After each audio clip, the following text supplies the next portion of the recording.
Hi, welcome back to everyone. Welcome back to Indian Economy Sessions. Now, in the previous session, we have discussed about types of monetary policy, expansionary monetary policy, and contractionary monetary policy. Now, in this case, in this session, we'll discuss about what are the pillars of monetary policy on which the monetary policy stays fit with a strong base. So, what are the pillars for monetary policy for the proper functioning of monetary policy? We have seen that the functioning of the central bank is the main pillar, and the functioning of the banking system is one more pillar, and the financial discipline with the people. For example, the people are not having proper financial discipline. They put their money in non-banking financial entities and more in unorganized money segment. So that will lead to improper implementation of monetary policy. It is not going to bring any results actually. So financial discipline and financial literacy levels of the people also very important for the proper functioning of a monetary policy. So all those kinds of things, including the constitutional monetary policy, geography of a particular country and monetary policy, there are many factors in and around. We are going to discuss about 6 pillars of monetary policy. So the very first pillar of monetary policy, so objective of this session is what are the pillars of monetary policy. The very first pillar will be, it is the central bank. So the power of the central bank will decide everything, the steps taken by the central bank in the implementation of monetary policy. The second pillar will be the banking system in the country.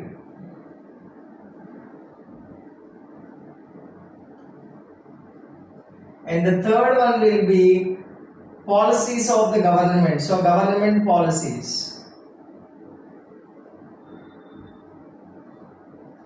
One recent best example for government policies is there is a clash between the Reserve Bank of India and the government with respect to prompt corrective action (PCA) framework.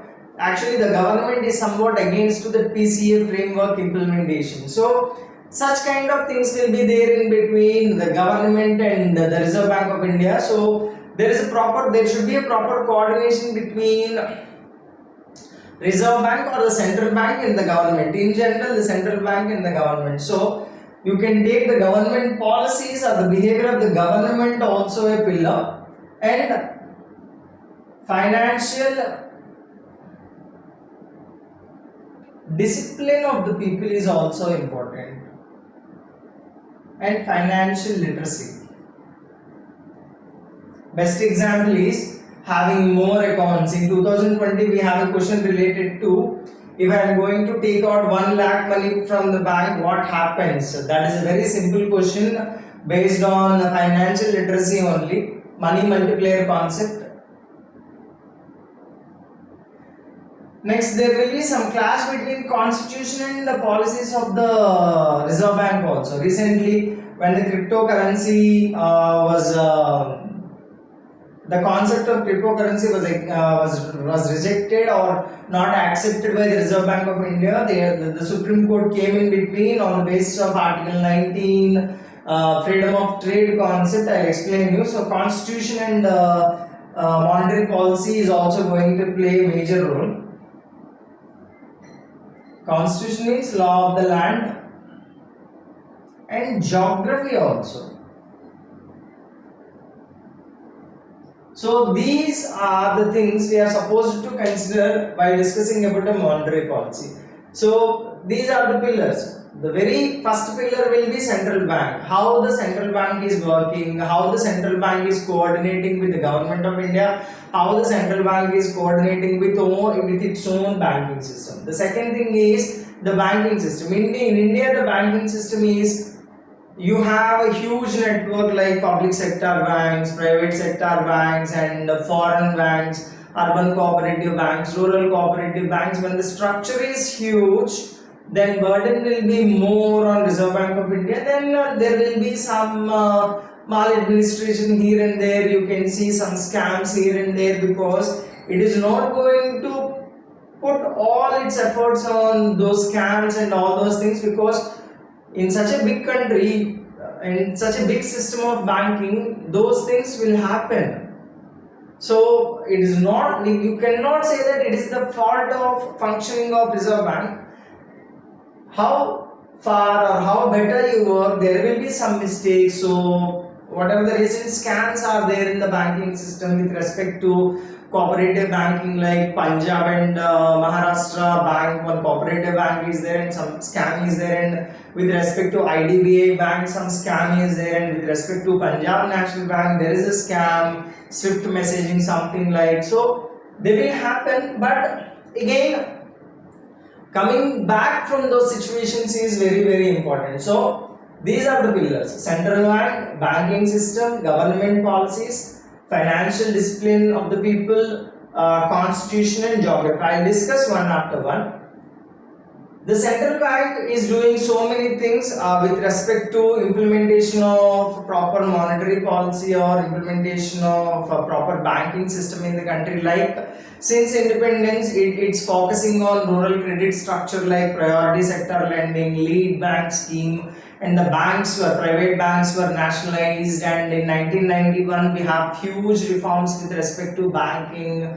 And at present, the central bank is doing many things like prompt corrective action, and we have insolvency and bankruptcy board of India, and IBC we have, and so many things are happening to strengthen this system and to strengthen the monetary policy. And when you look at banking system, now I am keeping this aside because my next session going to continue with the banking system only. Except this, I will explain all others. So I am not going to explain 2, I am going for 3. Now government policies. For example, if the government is not putting any restrictions on government subsidies, then the burden will be increased on government with respect to spending. So it obviously dries out the money within the system. So it will be a burden on the government only. If the government is not doing anything with respect to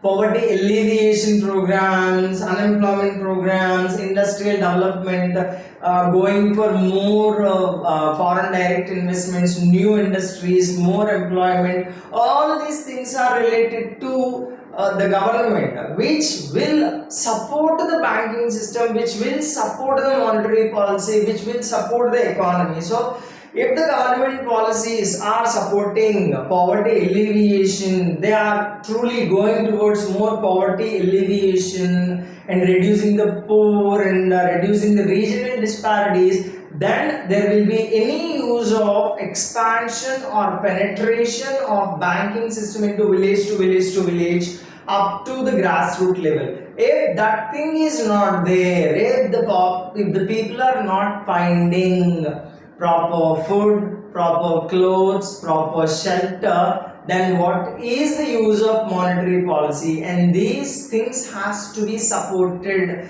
or these things has to be these things has to be given by the government only. So government policies, whatever the steps it is taking, all those steps directly or indirectly should support the monetary policy of the Reserve Bank or the central bank.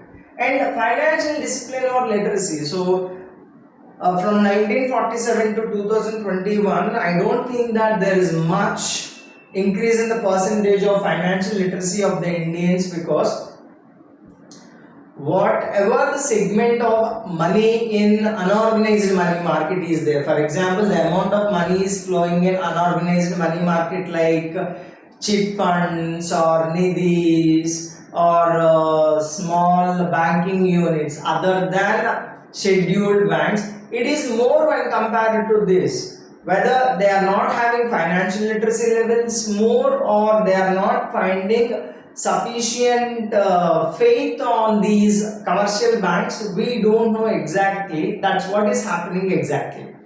So financial discipline, I have to keep my money in a savings account, in a commercial bank, in a scheduled public sector bank. That's what financial discipline. I have to keep my money through Pradhan Mantri Jan Dhan Yojana, that is financial discipline. The people are supposed to know the significance of money multiplier concept. If 100 rupees of an individual amount is there in the bank, it can be multiplied up to 1000 rupees in the banking system. So its face value is 100 rupees, its market value is 1000 rupees. That is money multiplier. They should know it.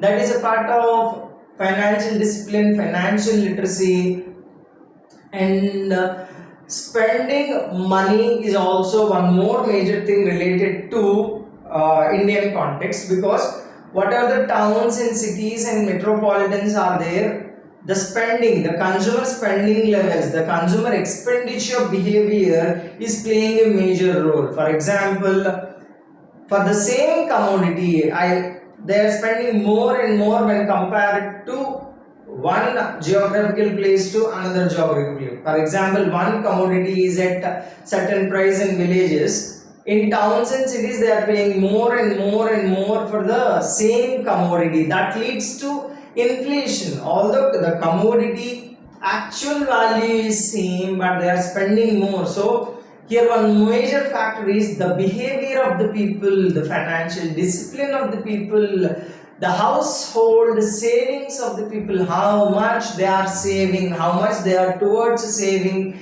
and investing money in proper channels. So all these small things will be backbone of the monetary policy. So financial discipline and financial literacy. And the constitution, there are issues which are related to implementation of monetary policy or implementation of the things by the RBI and which are opposed by the constitution. Recently one classic study is there related to cryptocurrency. RBI was against to cryptocurrency and it is trying to ban cryptocurrency, most exactly the Bitcoin, and the Supreme Court was against it on the basis of freedom of trade Article 19. So on the basis of Article 19 and freedom of trade, it opposes such decision by the RBI. So constitution in India, the constitution is flexible, but whenever it is required, it is to support or to oppose. It depends on the monetary policy implementation. So constitution also is playing a role in India in geography. If you want proper monetary policy, you are supposed to go to each and every corner of India. So you are supposed to expand and you are supposed to penetrate in each and every corner, from village to village to village to grassroots level.